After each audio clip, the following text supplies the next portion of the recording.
পরিমিতির একটি খুব গুরুত্বপূর্ণ অধ্যায় আজ আমি পড়াবো।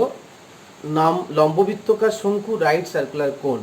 এটি বিভিন্ন প্রতিযোগিতামূলক পরীক্ষায় এবং তোমাদের মাধ্যমিক পরীক্ষায় খুবই গুরুত্বপূর্ণ।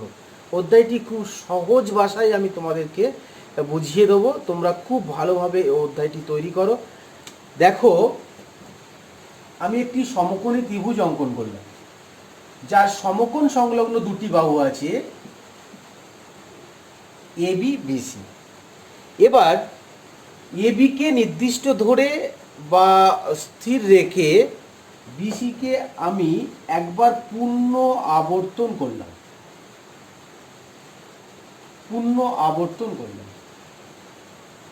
তাহলে যে ঘনবস্তু পাবো তাকেই আমরা লম্ববৃত্তাকার শঙ্কু বলবো। এবার তোমাকে বলি সংজ্ঞাটা কি। একটি সমকোণী ত্রিভুজের সমকোণ সংলগ্ন যে কোনো দুটি বাহুর যে কোনো একটিকে নির্দিষ্ট ধরে অপরটিকে 360 ডিগ্রি আবর্তন করলে যে ঘনবস্তু পাওয়া যায় তাকেই লম্ববৃত্তাকার শঙ্কু বলে। তো দেখো, যে বাহুটাকে আমরা নির্দিষ্টভাবে ধরেছি, কোনটাকে নির্দিষ্টভাবে ধরেছি আমরা? এবিকে নির্দিষ্ট বাহু ধরেছি। তাই এবিকে আমরা বলবো অক্ষ বলবো, অর্থাৎ এবিকে অক্ষ বলবো। এবার দেখো, কোনটাকে ঘুরিয়েছি আমরা? বিসিকে ঘুরিয়েছি, তো এটাকে আমরা ভূমি বলবো। আর যে সমকোণী ত্রিভুজের আরেকটি আছে, এ তো গেল লম্ব, ভূমি। আরেকটি অতিভুজ আছে, এই অতিভুজকে আমরা তির্যক উচ্চতা বলবো, দেখো, নতুন একটা শব্দ আমরা তির্যক উচ্চতা পেলাম। আগে আমরা যা আলোচনা করেছি, যেখানে যা পড়েছি সব উচ্চতা বলেছি। তাহলে স্যার উচ্চতা কোনটা হবে? যে অক্ষটা তোমরা নির্দিষ্টভাবে ধরেছ সেটাকেই আমরা উচ্চতা বা হাইট বলবো। তো পরিষ্কার, আমরা এখানে দেখো তিনটি জিনিস পেলাম, একটি তির্যক উচ্চতা, একটি উচ্চতা, আর একটি ভূমি ব্যাসার্ধ। এবার দেখো, ভূমিতে কিন্তু একটা 360 ডিগ্রি আবর্তন করার ফলে একটা বৃত্ত তৈরি হয়েছে। তাহলে আমরা তো অনেক বৃত্তর পরিধি, বৃত্তের ক্ষেত্রফল সম্পর্কে জানি। এবার দেখো, আমি এই লম্ববৃত্তাকার শঙ্কুর বাস্তব কিছু উদাহরণ তোমাদের সামনে তুলে ধরি, তাহলে আরও পরিষ্কার বিষয়টা তোমাদের কাছে ধারণা ঠিক হবে। আমি একটা দেখো সমকোণী ত্রিভুজ নিয়েছি, সবাই দেখতে পাই সমকোণী ত্রিভুজ। এই সমকোণী ত্রিভুজের একটি বাহুকে নির্দিষ্ট রেখে অপর একটি বাহুকে 360 ডিগ্রি আবর্তন করব, অর্থাৎ 360 ডিগ্রি আবর্তন করলাম, ঘোরালাম। তাহলে বাস্তবে এই একটি কিন্তু লম্ববৃত্তাকার শঙ্কু। এরকম তোমরা বাড়িতে অনেক উদাহরণ পাবে, 5টি উদাহরণ তোমরা লিখবে, এটা আগেও বললাম। এরপরে আমি শঙ্কুর কী কী জিনিস থাকে সেটা একটু দেখিয়ে দেবো। অর্থাৎ আমাদের দেখো, এই শঙ্কুর অক্ষ বললাম, তাহলে এই যে যেখানে মানে এটা 90 ডিগ্রি ছিল, এটা বাদে যে কোণটা আছে এটাকে বলা হবে শীর্ষকোণ, অর্থাৎ এটাকে বলা হবে শীর্ষবিন্দু। এরপরে দেখো, এইটাকে বলা হবে আমার তির্যক উচ্চতা। কি অক্ষর দ্বারা প্রকাশ করা হবে? স্ল্যান্ট হাইট, এটাকে বলা হবে এল দ্বারা প্রকাশ করব, আর হাইটটাকে আমরা এইচ দ্বারা প্রকাশ করব, আর ভূমির যে ব্যাসার্ধ আছে সেটা আমরা আর দ্বারা প্রকাশ করব। এবার সূত্রগুলো কি পাবো আমরা? সূত্রগুলো খেয়াল করো। সূত্র যদি বলি আমাদের, তার আগে বলে রাখি এটার কটা তল থাকবে। দেখো, একটি বক্রতল থাকবে, অর্থাৎ আমি এইটাকে বলবো, এই যে বাস্তব যে উদাহরণ তোমাদেরকে টুপি দিয়েছিলাম, বাদ্যে টুপিটা, এই চারিদিকে যে ঘিরতে যদি কোনো পেপার বা কোনো কিছু মুড়তে লাগে, তাহলে সেইটাই কি হয়ে যাবে? তোমার একটা বক্রতল। আর যেটা তোমার এই যে যেটা আমার হাতের উপরে রয়েছে যে তলটা, এইটাকে বলা হবে ভূমিতল। তাহলে কটা তল পাবো আমরা? দুটি তল পাবো, একটা বক্রতল পাবো, একটা ভূমিতল পাবো। তা প্রথমেই বক্রতল বা পার্শ্বতল, প্রথমেই বলে রাখি বক্রতল বা পার্শ্বতলের ফর্মুলা কিভাবে আসবে। তো দেখো, বক্রতল শঙ্কুর, প্রথমে লিখি শঙ্কুর বক্রতলের ক্ষেত্রফল। শঙ্কুর বক্রতলের ক্ষেত্রফল কি হবে? হাফ ইন্টু ভূমির পরিধি ইন্টু তির্যক উচ্চতা, তির্যক উচ্চতা। তাহলে ভূমির পরিধি কি? আমরা এই বৃত্তের পরিধি আমরা কি পাবো? 2 পাই আর পাবো। 2πr। তীর্যক কি দ্বারা প্রকাশ করলাম আমরা? এল দ্বারা প্রকাশ করলাম।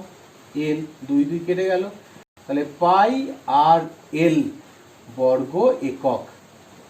তো আমরা খুব ভালোভাবে ব্যাপারটাকে রিয়েলাইজ করলাম যে শঙ্কুর বক্রতলের ক্ষেত্রফল কি হবে? পাই আর এল। এবার সমগ্র তলের পালা। সমগ্র তলের পালা কি? দুটি তল আছে, আর একটা ভূমিতল, তার ক্ষেত্রফল কি হবে? সেই ভূমিতলের ক্ষেত্রফল কি? সেই বৃত্তের ক্ষেত্রফল, অর্থাৎ বৃত্তের ক্ষেত্রফল আমরা কি জানি? পাই আর স্কোয়ার। অর্থাৎ লম্ববৃত্তকার বৃত্তাকার শঙ্কুর, লম্ববৃত্তকার শঙ্কুর সমগ্র তলের ক্ষেত্রফল, সমগ্র তলের ক্ষেত্রফল হবে এই যে পার্শ্বতলের ক্ষেত্রফল পাই আর এল প্লাস আর স্কোয়ার। এখান থেকে একটু বলে দিই বর্গ একক, এখান থেকে কমন নিতে পারো। কি কমন যাবে দেখে নাও। পাই আর যদি কমন নাও তাহলে এল প্লাস আর থাকবে, অর্থাৎ বর্গ একক। এইভাবেও অঙ্ক করা যায়, তো কমন হিসেবে পাবো আমরা। তাহলে একটা হচ্ছে দেখো পাই আর এল পার্শ্বতলের ক্ষেত্রফল, সমগ্রতলের ক্ষেত্রফল পাই আর ইন্টু এল প্লাস আর বর্গ একক, তাই না? এরপর আমি তোমাদের আয়তন বলি। আয়তন দেখো, সেই উদাহরণটা একটু বলে দিই।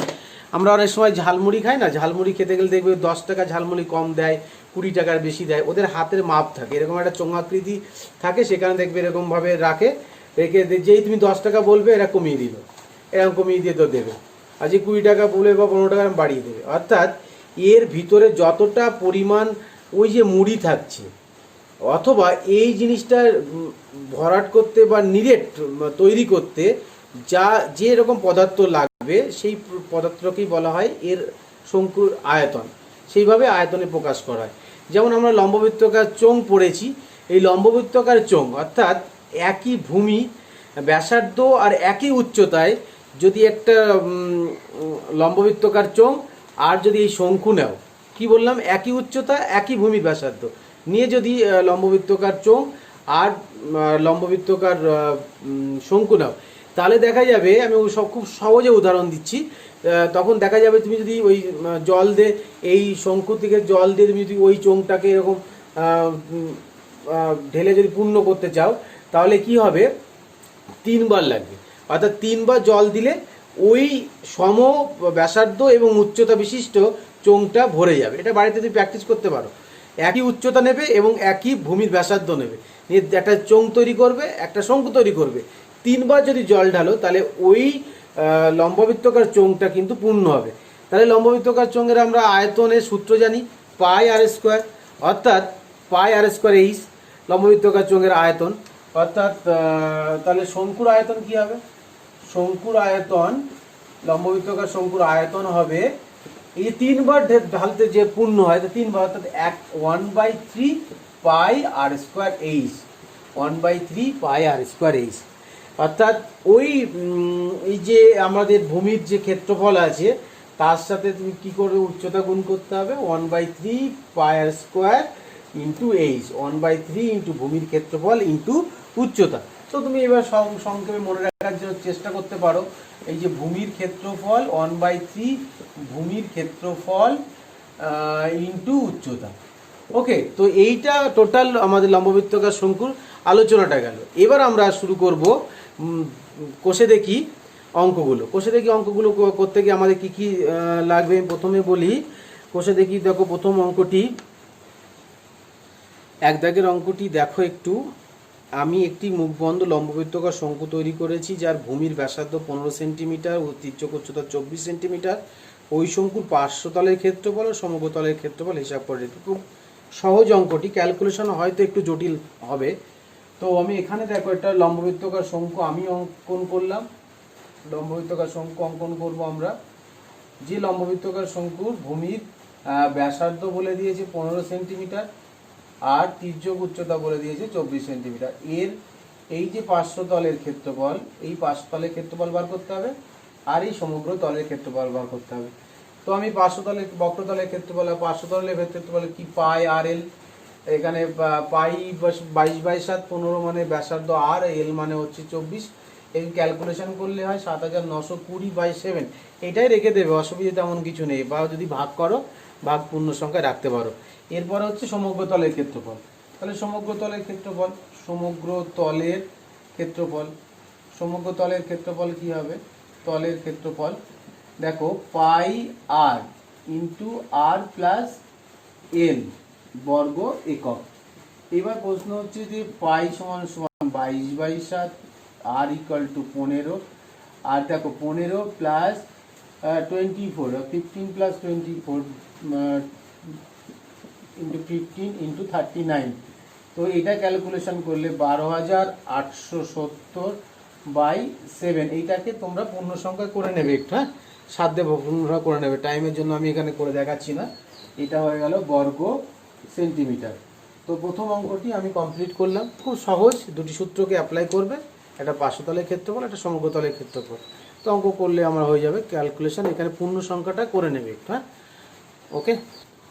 নাম্বার 2 দেখো, শঙ্কুর আয়তন নির্ণয় করি যখন ভূমির ক্ষেত্রফল 1.54 বর্গমিটার এবং উচ্চতা 2.4 মিটার।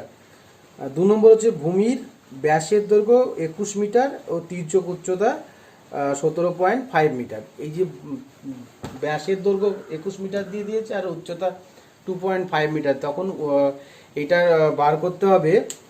তো এখানে আমাদের বার করতে হবে কি, আয়তন নির্ণয় করতে বলেছে। তো আয়তন দেখে নাও একটু, আয়তনটা কিভাবে নির্ণয় করব। তো এই শঙ্কুর আয়তন কি, তো শঙ্কুর আয়তন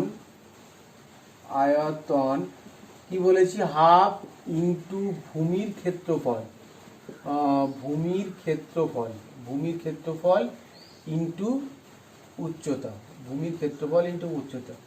দেখো 1/3 ইন্টু ভূমির ক্ষেত্রফল কিন্তু এখানে বলা আছে, এই যে ভূমির ক্ষেত্রফল এরা কিন্তু বলে দিয়েছে, কত বলে দিয়েছে দেখো 1.54 বর্গমিটার, 1454 মিটার,